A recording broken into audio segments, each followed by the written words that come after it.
What's going on, guys? Welcome back to the UCLA on SI podcast, where you get all your news and information regarding UCLA athletics. My name is Luke Joseph, and today we're going to be talking about uh, UCLA star forward Tyler Bilodeau uh, getting some attention from NBA scouts and could potentially be the one and only men's basketball player selected in the draft. But before we do that, make sure give a follow, give a thumbs up, give a like, subscribe to the channel. It really helps us out on SI, and it doesn't cost anything. All right, let's get into it.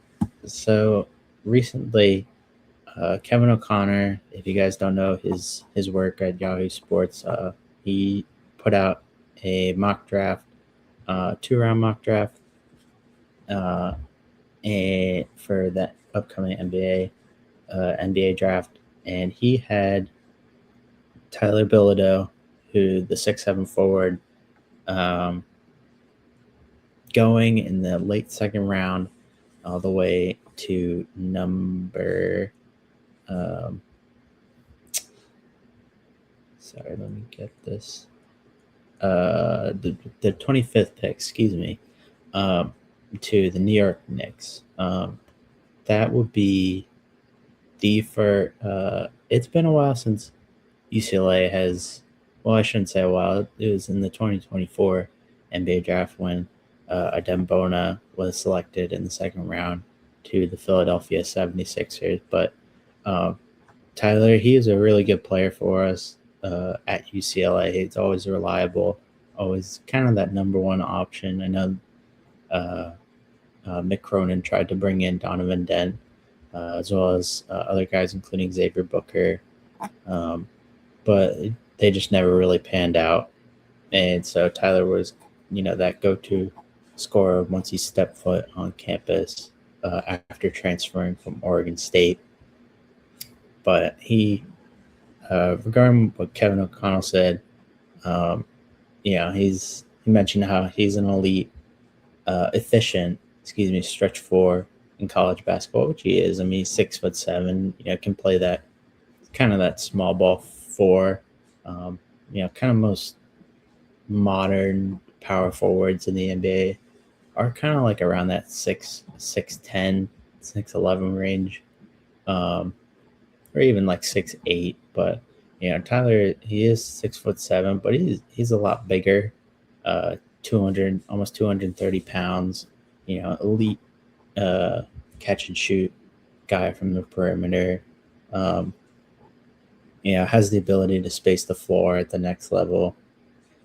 But there are some question marks regarding Tyler. He did not put the ball on the floor a whole lot during his time at UCLA. Last year, he only had 5 dribble jump shots, which is very low for someone who, was that number one scoring option. You'd obviously like your go-to guy to kind of be able to put the ball on the floor, create his own shot. And he just never, that's just something that he was never, asked to do or even could do. So that's definitely a question mark.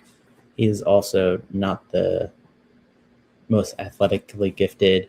He's, not very great on smaller guards who, they can kind of take advantage of him. And because he's kind of in that tweener of like a power forward or a small forward, he's probably going to have trouble on the defensive end if he ever has to switch onto a center.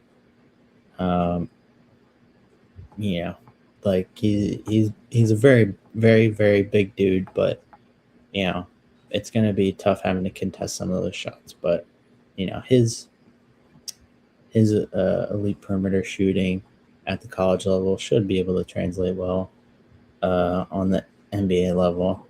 And so Kevin has him going to the Knicks. This would be something that would be pretty, the Knicks kind of need some shooting. You got Jalen Brunson, you got Karl Anthony Towns. They just made it to the Eastern Conference Finals after sweeping the Philadelphia 76ers. And so they've had some good second round draft picks. Miles McBride recently, actually in Game 4 of against the Sixers, he led the team in scoring, if I'm not mistaken, or he definitely, that for like that first half, the first half of the first quarter, McBride hit 4 straight 3-point shots, which is something that he's not, known to do. He's kind of just on the floor for his defense, but they've had other guys, Jericho Sims. Um, I know he's not on the Knicks anymore, but he's someone who kind of gave them decent minutes last season, not during this season. Um, and so, I think Tyler would be a good piece. They got Tyler Kolek, who had some decent minutes in the regular season, hasn't seen much in the playoffs, but that's kind of to be expected. He's just a rookie, and so I think Cole could be someone who might be able to break out and next season, kind of coming off the bench and like 10 minutes per game. And so if you get Bilodeau in there, kind of give Kolek a decent option to spread the floor.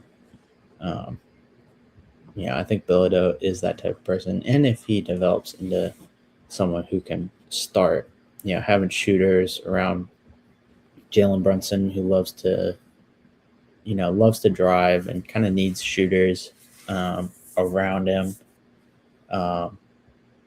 So I do think that he would be a really good fit there. O'Connor has him, compared to Davis Bertans and Trey Lyles. Two guys, they, throughout their NBA career, they did come off the bench for most of their career. They're guys. They kind of just they knew their role. They hit the open shot. Weren't asked to do a whole lot, but they did their role effectively. Come off the bench, play quality minutes, and I think that's what Tyler's most likely going to be throughout his NBA career. And so I do think that, kind of looking throughout Tyler's career at UCLA, he had a very productive year. He transferred from Oregon State after his freshman year or sophomore year at Oregon State. He decided to transfer and come to UCLA, and he was very productive. It was just hard to kind of get players to kind of build around him. It's unfortunately he didn't have a significant run with the Bruins last year. Was very much a disappointment. Donovan Dent was kind of supposed to be that second option, or kind of that 1A 1B with Tyler, and that just never panned out. So I do think that his overall career, his two seasons with UCLA should be looked at as a success. And so I do think that whatever NBA, if he gets drafted with the 56th pick or the 25th pick in the second round, I think that's the 55th pick overall. The New York Knicks. I do think the Knicks are gonna, he might not see immediate playing time, but sometime in the G League just to get some reps under you. I think that can do wonders for him, and I think he could be someone who can maybe in his second or even third year could potentially see some, kind of like eighth man off the bench. But I do kind of want to go over a little bit about players next season who could potentially also get drafted. I'll have a story come out on Wednesday about this, but I just want to kind of quickly go over. My story will be more in depth, so be sure to tune in for that. But I do think Trent Perry. I think he's someone who could definitely hear his name called. Maybe not in the first round next year, but in the second round. You know, very, very good defensive player. Kind of like that, very high IQ for a wing. Um, very good outside. Pretty good offensive player. Just has a very high IQ, and I think that's something that NBA teams kind of want. Um, you know, I think he's someone who could potentially, uh, hear his name called. I think just kind of thinking of like the Lakers might need someone like that. The Knicks could potentially need someone like that. Someone who can again kind of just plays his role. I believe he's like 6'5". He's like 6'5", 6'4". Um, but does his job really well. Will accept his role. Um, and I do think that he is someone who the next year draft is not supposed to be as loaded as this year's draft. You got AG DeBansa and um, Darren Peterson, who they're probably going to be the number one, number two overall pick uh, in the draft. Excuse me. Um, so but next year there's supposed to be guys like Tyron Stokes and Cam Williams, who I think are going to be really good, but they're not the level of prospects that um, that they are gonna that are yeah excuse me they are not the prospects that AJ and Darren are. Um, but yeah, Trent Perry, very skilled lead guard. Kind of like combo guard who can do it all on the court. Um, Very high level passer. I don't think I mentioned that. Um, and facilitator plays kind of that unselfish game. Um, got a smooth 3-point shot.